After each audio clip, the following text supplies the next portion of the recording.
Welcome to the Detroit Lions post-game show from Pride of Detroit. If I sound a little off, it's because I just took a giant pull of scotch right before I started this, because I needed to wake up to my heart, to my mind, because on one hand, I couldn't believe what was happening. On the other hand, this is what the Lions were supposed to do, and damn it, they did it. Now there's no more excuses. Now there's no more bar being set. Now there's no more you have to win a playoff game or else. It's over, man. It is over. For the first time in 32 years, the Detroit Lions won a playoff game 24-23 over the Los Angeles Rams, over the team that everyone picked, over the team that everyone said you don't want to play this team in the playoffs. They are hot. They've won 7 of their last 8. They have Matthew Stafford coming back to town. All the stories about booing Stafford and, oh no, you better be careful of that, it all goes out the window. Why? Because the Lions, honestly, led on their defense in the second half and on their offense in the first, and where they needed the stop, they got the ball back with 4 minutes to go. You know what Dan Campbell and Ben Johnson have been doing all year? They have been dreaming of a 4-minute drill to end a playoff game. It was in their mind. It was what they had always wanted. And when Dan Campbell took the gamble, he took a penalty on 3rd and long, and he decided, you know what, we'll make them do it again. It would have been 3rd and 4, penalty, offensive holding. The Detroit Lions decide, we will take the penalty. And you're thinking, wait, really? You're going to take the penalty here? Shouldn't you just have it at 4th down? But no, they put him out of field goal range by accepting the penalty.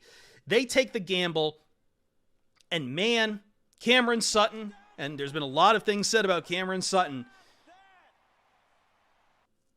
like, when they needed to, I think I have the, hold on, let me redo this again. No, that's the right one, okay. And when they needed to, when they absolutely needed to, they got the play.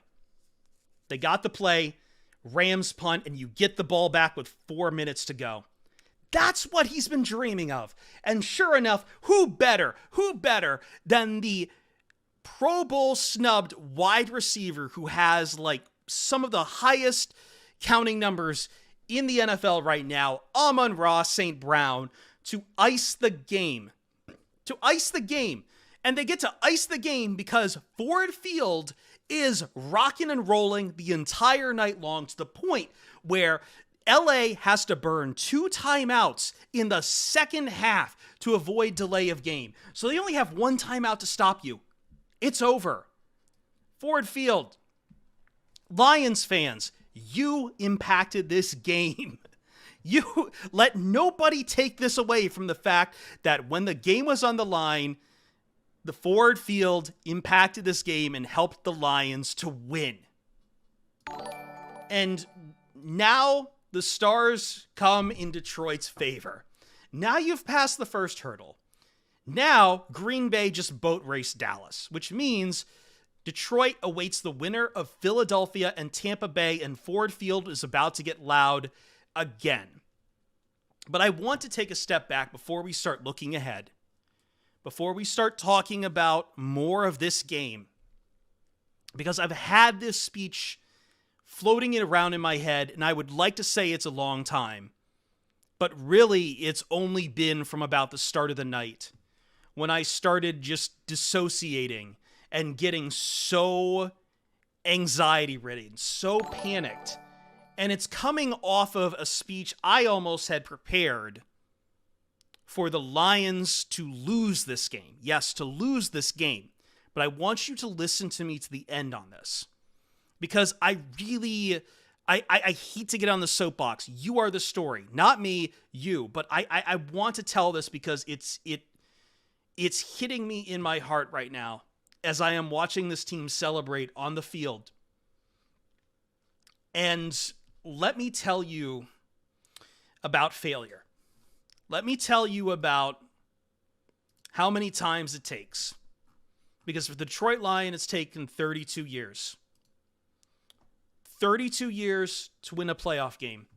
30 years to win a division. And I know people would have said the division was hollow if the Detroit Lions had lost here and the Packers had boat raced the Dallas Cowboys. That's irrelevant now. Completely irrelevant. Our society puts so much emphasis upon failure sometimes. And I know there's a lot of also hay to be made about failure not always being a bad thing, but I don't think even those people understand the rigors that failure puts you through. For 32 years, the Detroit Lions failed to win a playoff game. And that is demeaning to the work that is done in a season, but it is a reality all the same. And I start this off by telling you that one of the things that has always fascinated about this team is that because I am a failure. I bombed out in my second year in college. I bit off a lot more than I could chew. I fell down very, very hard. And I started following a lot of paths I really should not have followed. I started chasing dreams I shouldn't have followed, which sounds awful to say, but they're not even the heartfelt dreams. They were just like, first it was a dream I knew I couldn't accomplish. And then it was chasing a reality and a compromise that I was told I needed to do in order to get ahead in life. And I failed at college, I failed at that first thing, and I failed at that second thing. I went back home and I failed again, and I kept failing over and over and over again. And to be honest, I still sometimes cannot get ahead of myself without feeling like I have failed to hit the finish line sometimes. But we all do. And that's something I've come to terms with in my life. This successive sense of failure. It's not, I know that success people talk about that you have to fail, but what they don't talk about is the weight failure takes on you and the way people talk about you when you do fail. Because as much as they'd like to say success starts at failureship, people don't act like that. People are not forgiving for failure a lot of the times. They really start to reevaluate you. And it takes people with a lot of heart and a lot of spirit to still have faith in you, even after you failed so many times. And one of the things that really gave me a lot of inspiration was reading, and I still have to finish it someday, some of the memoirs of Ulysses S. Grant, who, if you don't know the story of Ulysses S. Grant, probably one of our greatest presidents of the United States. He was a man who failed over and over and over and over before he somehow became the general who won the Civil War and ended the Confederacy and ended all the evils that it perpetrated. And became president after that. And he was a remarkable man, and he had very few people in his life, some very stout people in his life who truly believed in him through all of this, through everything he went through. And I think of it now as I watch the Detroit Lions. I said this would be a long road to get back here, but I think it's why I have been drawn to the Detroit Lions, because I knew at some point, you can keep getting punched over and over and over and over again. But there is a motto for the city of Detroit. There is a motto for the city of Detroit that is on the flag of Detroit. It's in Latin. And it's Resurgit Cineribus Speramus Meliora. Father, please don't come after me. I didn't take your Latin class in high school. I'm sorry. But it means we hope for better things, and they will rise from the ashes. And for 32 years, you waited. You waited for that. And it's too early to declare victory because there's always greater things after that first one. But it always stuck in my head. It always stuck in my head as I watched Detroit sports and I watched the Detroit Lions. Because you kept hoping and hoping and hoping. You kept hoping for things to change. And tonight, Detroit, Michigan, everyone who is a Detroit Lions fan, that hope was rewarded. That hope was rewarded.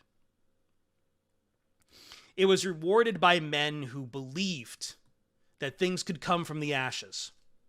Who looked at the Lions after it had been completely burned down by the previous coach. Dan Campbell looked at it and said, Dan Campbell, a man who was once upon a time on the roster of a team that went 0-16.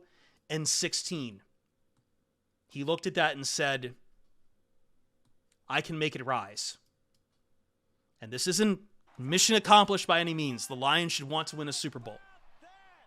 But that first victory, when you get that taste of progress, it hits like nothing else.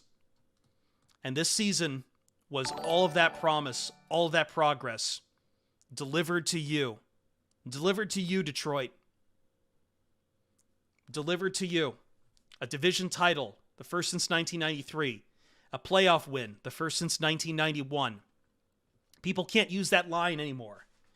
They certainly can't ever use the Lions, same old Lions, ever again. All of the ghosts of the past have been slain. What else you got? The Super Bowl? That's fine. A lot of other teams can say they haven't won a Super Bowl. But here's the thing for the Detroit Lions, if you're watching right now. The biggest hurdle just fell in front of you.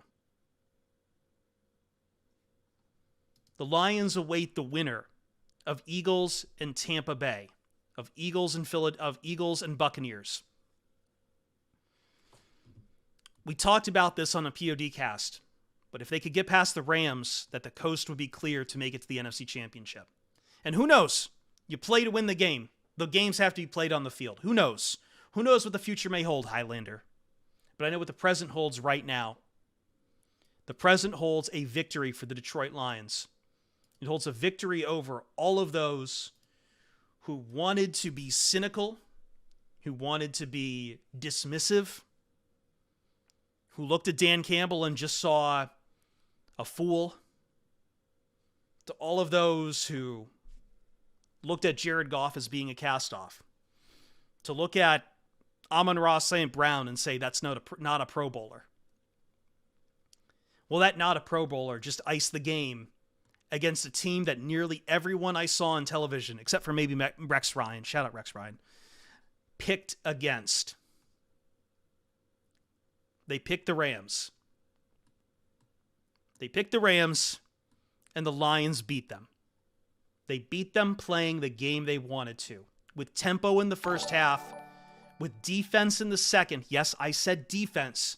I said defense. I know Puka Nacua was a beast out there, but they got the stops where it mattered. The result matters more than that. And they got it on a 4-minute drill to ice the game. They got it with David Montgomery, big A runs. They got it with a team effort. They got it with Sam Laporta, that everyone wrote the book immediately on the Lions saying, oh, that's difficult. You're not going to have Sam Laporta? Oh, you really hurt yourself. Sam Laporta not only played, he got a touchdown. This will resonate in history. I don't know where the Lions go from here. I wish I did, because I wish I could stop giving myself heart attacks watching these games. But the entire time I was thinking of you, the Pride of Detroit audience, and I was thinking about what I could possibly say to you, win or lose. And damn, I wanted to win. Not for me being a Lions fan, but for you, because I talked to you guys. I talked to everyone here. I talked to Lions fans all over, and you mean the world to me. You mean the world to me, because as I said, I am a failure. And you guys have given me some purpose in that regard, that I just don't feel like that. And I get to celebrate that as the Lions dismiss and say to the world that they have risen from the ashes. That they're here. They've won a playoff game. And they're coming for the next one. They're coming for the next team. Who's next? We got next. We're going to wrap out the post-game podcast here. We're going to continue on the stream on Twitch, on YouTube for as long